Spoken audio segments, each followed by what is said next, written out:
So the latest inflation numbers are in, but more importantly, what impact is this going to have on mortgage rates? In today's video, I'm going to go over the latest inflation report, how mortgage rates responded day of, what I expect them to do in the future, and then I'm going to put together a little scenario just to show you how different rates affect your monthly mortgage payment. Stay tuned.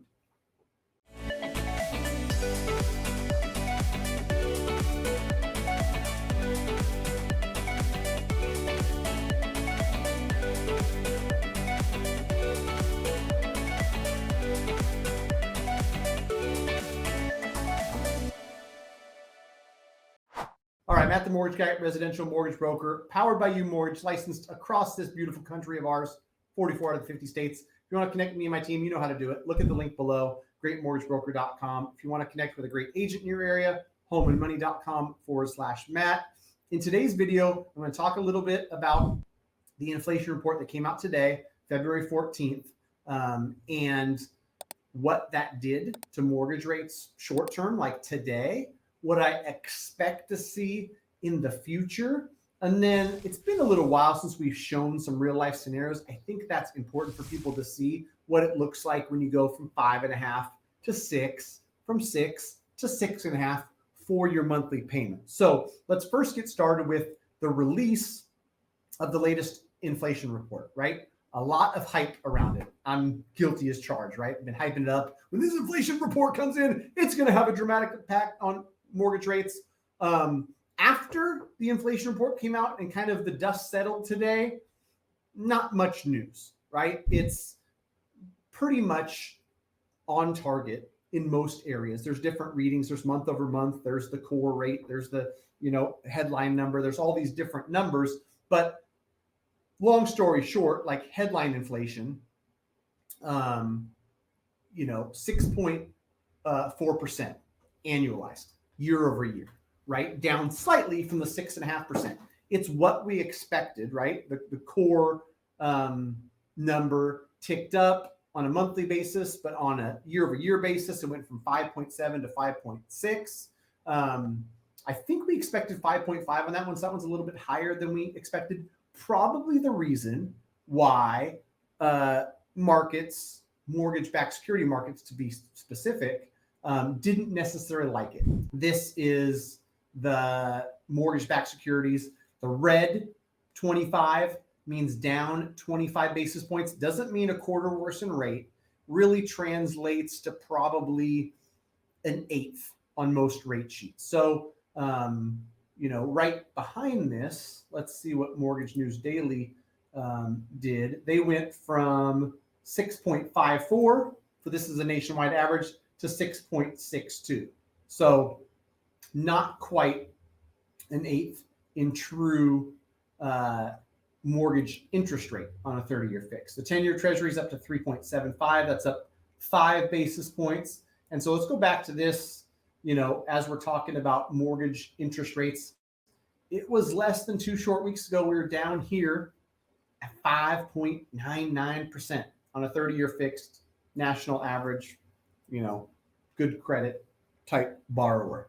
It escalated quickly, you can say, right? And so now we're up in the 6.62 range. One thing to say about it is, generally speaking, buyers are creative in this market with higher interest rates. So they're getting some seller credits to do a buy down. They're doing things like a 2-1 buy down where it might go 4.25, 5.25, 6.25. So just because the national average is 6.62 doesn't mean that you can't get slightly better interest rate with a mortgage broker. I think what is more useful for you as a consumer or real estate agent or fellow loan officer or whoever the heck is watching this is some examples, right? We've got what we give to clients here. It's an Excel spreadsheet, looks like a loan estimate. If you scroll down, it would have box A, box B, box C, loan costs, third-party costs, all the things, right? But in this top section, just like we have on a loan estimate, we've got loan terms, projected payment. I just did a 10% down scenario with a $400,000 purchase price. What it looks like, 5.499, what it looks like, 5.999, and what it looks like 6.499. You could have, like we just saw a couple weeks ago, probably got a sub 6% interest rate without paying any points. You would have paid $27.01 per month. This varies, right? So this is just for educational purposes. Property taxes are set at 1.25 on this sheet because a lot of the business we do is in California. Homeowners insurance might be more expensive if you live in, you know, an area that sees a lot of natural disasters or something like that. And then mortgage insurance is going to vary by credit score, but that's probably a pretty good estimate. But nonetheless, $27.01 all-in payment, and then you've got 6.499 where your payment goes up $117. On the outskirts of affordability, $100 a month is a big deal. And you know, when you go from 5.5 to 6.5, and you look at that, you know, then you're talking 230-ish, 231, I think is the exact number, right? A month, which for buyers who are already stretched a little bit, it's a big deal. So I just wanted to show this because I think it can give some context to people that are looking and trying to figure out how much 0.5% increase affect me, right? If you're buying a $400,000 house and putting 10% down, here's the numbers. Call it $114 a month, the difference there, and then $117 a month, the difference there when you bump yourself up from 5.499 to 5.999 to 6.499. And so it's either going to hit your monthly payment or it's going to affect affordability, where if you only qualified for $2,700 or lower payment, we'll do it right here in real time. Trying to get this 6.499 down to a $2,700 payment, we probably got to knock ourselves down to 380. Let's test it. Yeah, maybe we can get to 382,500. Yep, 383. Going once, going twice. 383.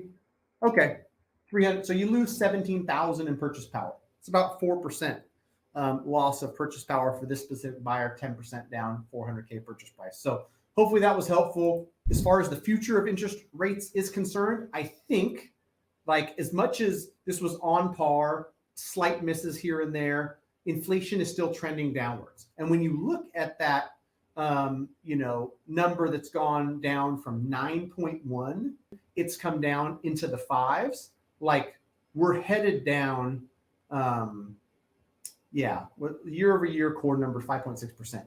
Like, we're still headed down. I still think rates will follow inflation. Rates will come down over time. Whether or not we get to 5% by June, I'm starting to doubt it. So Barry Habib, if you're listening, holler at your boy. Let me know when we're going to get to 5%.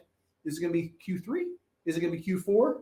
I'll stay tuned. Hopefully this is helpful. Let me know if you have any questions, comments, concerns. Leave them in the comment section. Again, greatmortgagebroker.com if you want to connect with me and my team. homeandmoney.com/Matt if you need to connect with a realtor. Thanks for watching. And until next time, salud. Check out the videos here, here, and here. I got 700 plus on this channel. Go check them out.